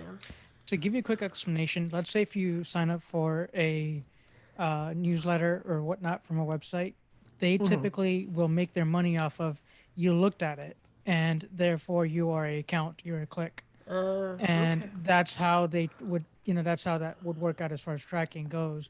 So there is other apps that do block out your IP address and things, but this is all built in or baked in at this point. So I think that's where it leads to an app privacy report. I think that's what we're gonna get to, right? Well, here's another thing you need to be aware of. Privacy can also mean privacy. because now there's a new price for some privacy features. It's called iCloud Plus. And there's two things I want to talk about with iCloud. One that was not mentioned in WWDC, but I saw afterwards. iCloud Plus is, first of all, it offers some interesting security features. So it's Apple's solution to a VPN. A VPN is a virtual private network that you can hide behind, and most people are supposed to see that IP address. For what it's worth, I don't think it kind of works that way. But Apple basically, whenever you go to a website or whatever, if you have iCloud Plus, it does some rerouting so that it looks like you're coming at a place from two different locations, and so they cannot track you. They're also coming out with virtual email addresses. So, like, I don't know if anybody's ever used the Apple login feature, but what it does is it creates a fake email address that companies see, and it forwards to your real email address. And so you can delete that email address if it ever gets compromised or anything like that, and you've not lost your original email. And they're trying to make it so that now those will work as, like, if you want to, like, use your email address to say sign up for those newsletters, or you want to spam email Sandhya. I don't advise that, but Thanks, I know. Sandhya. Thanks, Herbie. Thanks, All right. Sandhya. Wait a minute, what? Yes, I know, right? But you can, so virtual email addresses, that's kind of interesting. The other thing I wanted to mention about iCloud, and this is something that people noticed, and it looks like, so let's say your iCloud is almost full, but you're upgrading to iOS 15. It sounds like iCloud will temporarily expand your storage so you can safely back up everything and upgrade to iOS 15 for free. Yeah, I saw that. That was pretty cool. That's very good. All right, moving on. We have Siri. Oh yeah, Sri. Go ahead, Sri. I'm sorry, Herbie. Did they give you a price for this, for the Plus? They did not. There's, maybe Apple's released something since then, because they've now notated their own keynote or whatever. But they did not mention a price for the iCloud Plus, and I did not see anything on Twitter either. So, all right. Any other comments before we move on to Siri? This is Maria. I think that they said that they weren't changing the prices to from what they had now. So I think the subscription prices just stay the same. Yeah, I think I heard So, like, you that. could look them up in I don't know them offhand, but, like, if you go into your settings, your iCloud and storage to upgrade, you should be able to see what I think it's like 99 cents for 50 gigs and, like, maybe right, but the $2.99 iCloud Plus service itself, if you want right. security But stuff. I don't think that's extra. I thought that they said that they weren't changing the prices from what they offer today. This is Mark in Montreal. Yeah, go ahead, Mark. I thought I heard that too, Maria, just to confirm that they weren't going to charge anything extra for it for the time being. For the time being. Okay, Okay. very good. I kind of got a different impression from the convent, but everything was so fast and half of it was so visual that I definitely Okay. could have easily Well, mixed we something will there. So keep going. Okay, Siri Marty. now, Marty. Oh, Yes. Marty. I don't know if you're going to get to it, Herbie, but in the highlights, I saw that there were some changes or new things for iOS, Watch iOS. We'll get to that in a minute, though. Personally, okay. I'm not that excited about it. I'll be honest Okay, with you. keep going. but- Okay, so let's go with Siri. Siri. Go ahead. Okay. So some big changes to Siri that hopefully will mean vast improvements. And, even I will certainly give it a chance. So a lot of how Siri works is, even though Apple keeps it mostly private, when you give a command to Siri, 99% of it uploads to a server. The server hears the command and tries to back translate it to your phone. Well, this has caused a lot of errors over the years, including my own frustrations with Siri, where, I'll ask her something and she'll go, I'm on it. So what Apple is now doing, and they're couching it more as a privacy thing, but it's gonna, they're now making it so you can download modules that will perform a lot of phone-based tasks without requiring your commands being sent up to a server. So So it's all on the phone, so it's a lot faster. I mean, he was Yes. whipping through a bunch of commands, so Yeah, again, remember that's pre-recorded. They can show well, off anything. let's but hope it's true. If it's half as good as what it was. The other thing I thought was really cool. Now they're hold on. One thing I did want to mention is, though, I don't know how much storage, but that will take up a little bit of space on your phone, and I think those downloads are optional. So it's something you need to actually. I don't know how clear Apple will make it or whatever, but it's something you'll actually have to look for. It's kind of that's my understanding. So Okay, thank you. This Any is other Shri. comments? Go ahead, Sri. Herbie, did they mention anything about if the answer doesn't come right, will you be stuck in a loop because it's always thinking locally? I don't know. It wouldn't surprise me, but yeah. I guess we'll find out. I will be trying the public beta, next month. I don't know if I'll start with beta 1 or not, but I will be trying the public beta, and so I'll be able to give you all some firsthand experience of this. David. Go ahead, David. I read where this on phone speech recognition will be turned on by default. Okay, that could be the case. I've not had a chance. I mean, there is so much. Okay, hang on, let David. Okay, what else, David?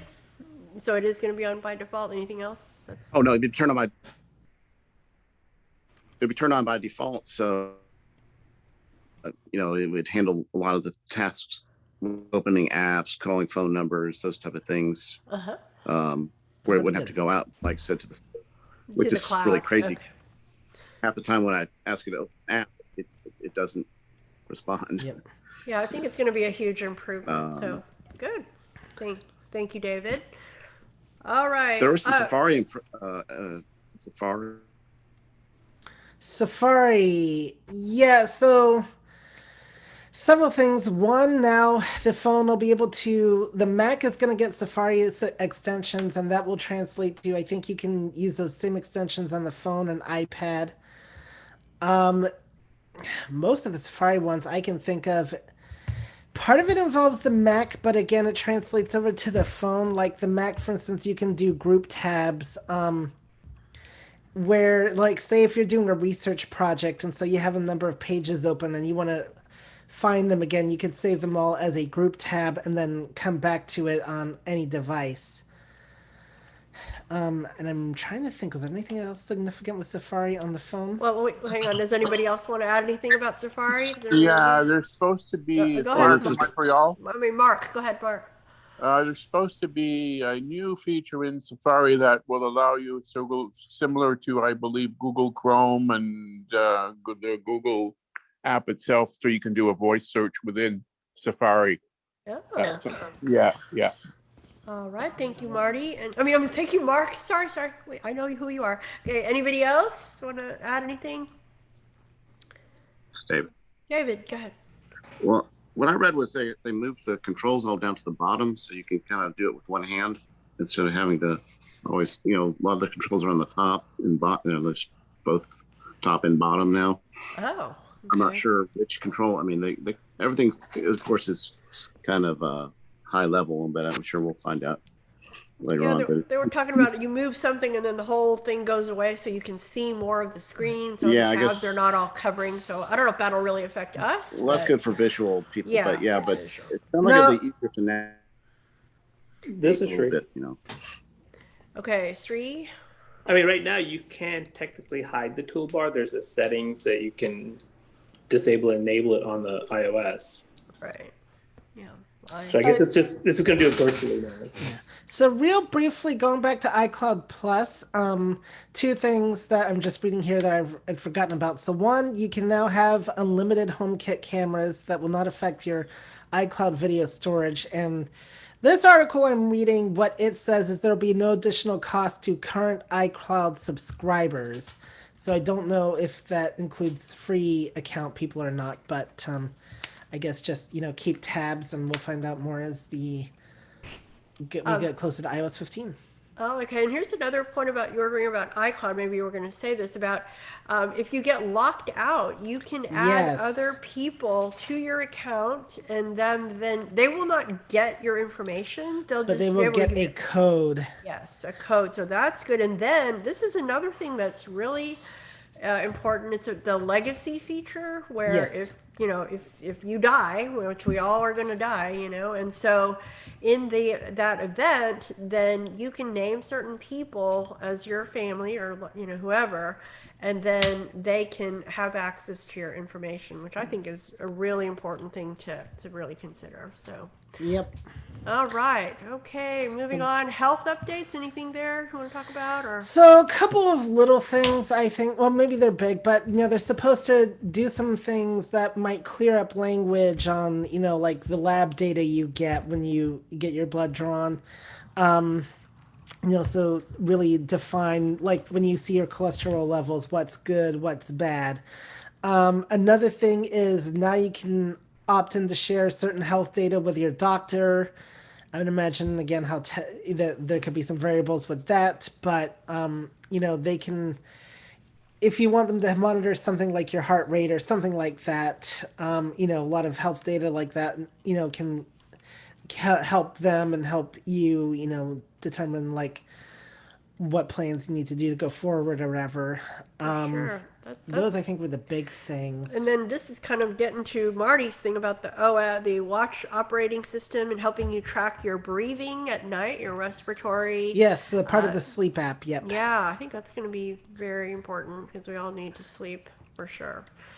Let's see. Improvements to the breathing app, and then just more emojis for the texting and stuff like that, little things like that. Oh yeah, you were able to text pictures now on your Yes. watch, so they were showing that pretty close. Reed, you had a question? I was going to say, if you own an Apple Watch 3, you're still good to go. Oh, that's pretty good. I think I have one still, another one of those. Thank you, Sri. This is Maria. Maria, go ahead. Super quick on the Breathe app for the watch. I found it interesting, and I think it's great that they're adding, they said, a bit of a reflection feature in that app as well. And I think that's, definitely important to take time to kind of reflect and breathe and just slow down a bit. So I think that's cool. The mindfulness. Yes, that's right. That's right. It's being a whole changed. app. It's a whole app. So it is very important. And then they said it would improve creativity and all kinds of good stuff. So definitely need to do that. Definitely some people on this call like me. All right. So no, it's a very healthy and a very important thing that we need to think about. Okay. Let's see. Anything else? So they were showing all kinds of like in the demo that the lady was doing on the watch. I mean, she was like sending a picture and then she was dictating and then she was editing also. Did you guys? Yes. And are we able to do that? Or I don't know. I really don't know. And because she was using the scribble feature to go back and edit what she had. I'm gonna say no myself, but again, it's pretty cool if we can do that. That would be very cool.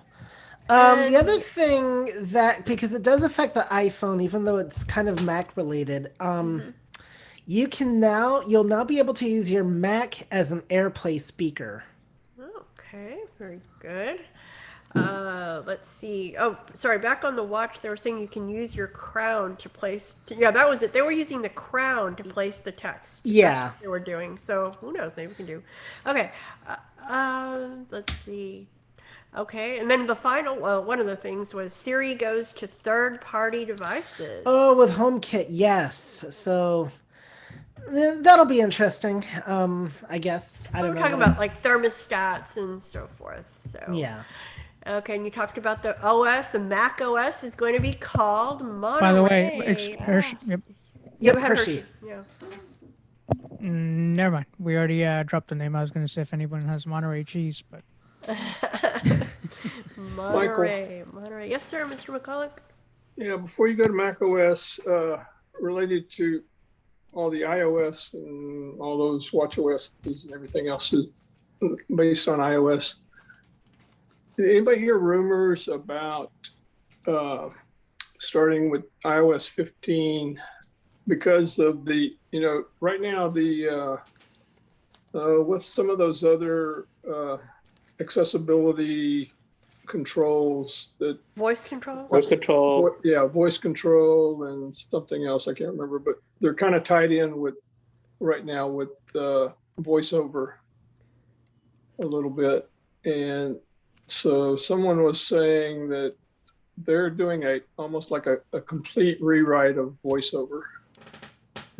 Just to disconnect everything. So, voice control have its own separate OS. VoiceOver will be totally separate on its own. Mr. McCullough, it's Mark speaking in Montreal. They did not say specifically, but they did refer back to World Disability Day when, or at least Jonathan Mosen did in his podcast and on Clubhouse as well, referred to the Disability Day when Apple announced all the huge changes they were going to make in iOS, but they did not allude to it at all during the event today. Yeah, I didn't hear him mention accessibility once today. This is Maria. Just really quick, so Apple does have a much more detailed on their actual website. The keynote was certainly highlights, but you can go into first. It's they have previews for iOS 15 and then iPad OS 15 and the Mac Monterey.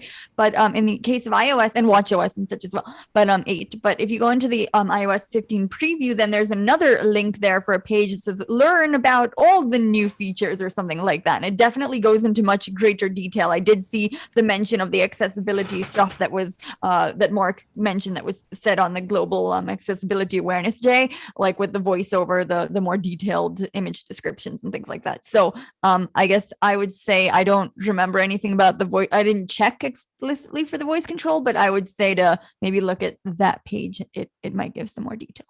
And just in general, like what we've done is like scratched a lot of the surface, but there's definitely stuff that Herbie and Sandhya haven't mentioned here. So I definitely recommend that people take a look at that page. For sure. This is a really high level because we're also running out of time. So you want to talk about Mac OS, Monterey? So Mac OS, the big thing is changes with Safari.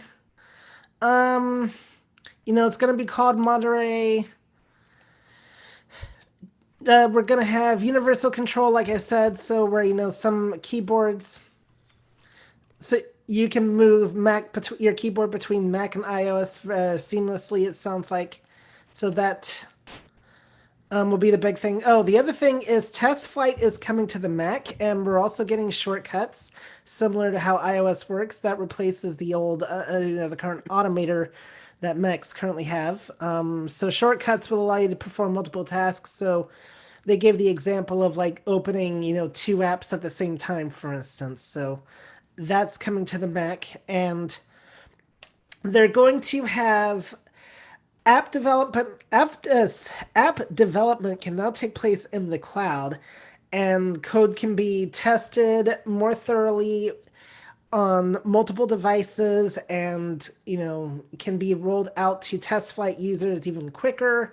So that'll be interesting.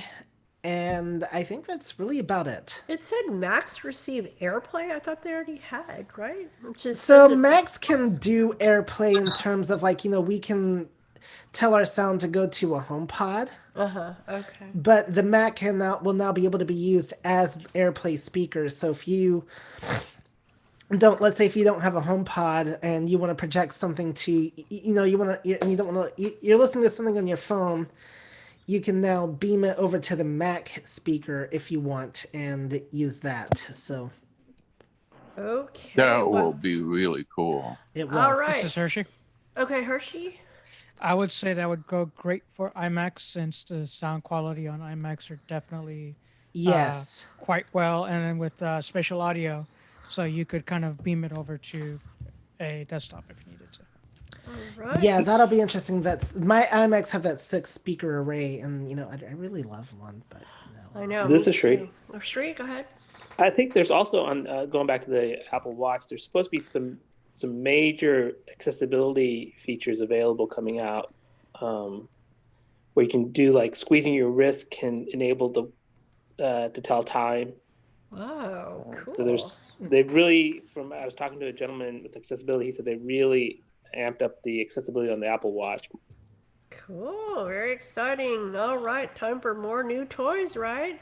Okay, so anybody else, any final comments or any observations that they want to share with the group? This is Shri. Yes, sir. What did you guys think about the audio description when they were doing the demo? Anybody?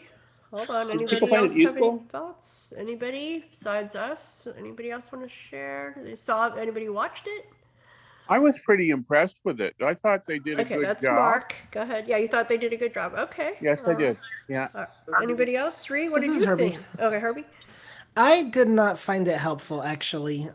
It was because things okay, like all it does is just give you visuals that I really don't know that I care about. Too many emojis before even the thing started, and it's most of it is like some of their demos. It's just so from a visual standpoint that I'm trying to process, and of course I'm live tweeting too, so I'm really trying to focus on what they are saying, but. So I'm just trying to focus on how the feature is supposed to work, and so the audio description, I'll keep it on, but I didn't find it that helpful myself in terms of telling me really anything useful. This is Sri, Sri. what did you think? I will completely agree with Herbie on this. I thought it was basically useless. Telling me that somebody they got up and got to the front of the desk.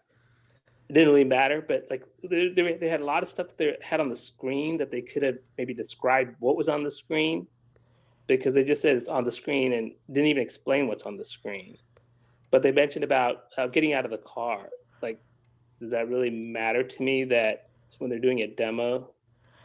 Yeah, I thought at the beginning they were describing like a lot of detail before everything got started. Yeah. There was a real, like it turned into a cartoon and this and that. I mean, it was very detailed. So I guess, yeah, as it progressed, it wasn't as detailed.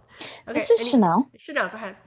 Yeah, so I'm thinking that, I mean, yes, there was a lot of stuff. I think that's things that really kind of excite me are more the potentials for the hardware, also the FaceTime and what will the audio be like. I know it sounded impressive. Now I can't quite remember what exactly they said, but I think it's a shame they didn't mention a lot of the accessible, because all the things that Sri and Mark are mentioning, have been mentioned on the Global Accessibility Awareness Day. But it seems like, there's lots of good stuff. Not too terribly excited about the Mac stuff, but I'm not a big power user.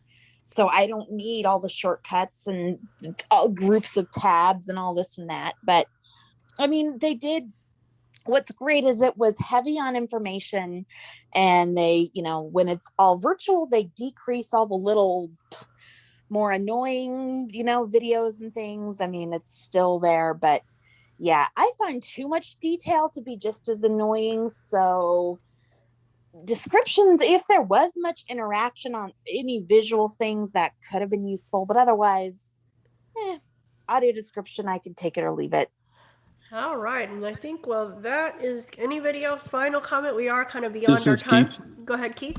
I was just going to say real quick, going back to Michael with the switch control and voice control, I think we were in the same room when we heard that, but I think the takeaway is that they'll have their own operating system, but I'm excited that they're looking at voice control, because I'm starting to see that it could be very, very helpful for a lot of our members that have dexterity and motor issues. I'm excited that they are starting to look at that.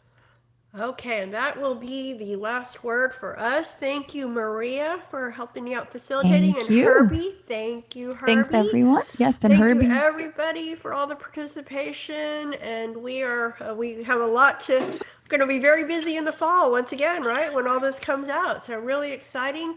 Join us for Clubhouse tomorrow at 5 p.m. iBUG night at the Virtual Movies Friday. We're watching Silver Linings Playbook. And then Thursday is our book club. Call me by your name. So thank you for everything. And remember, cafe on Sunday.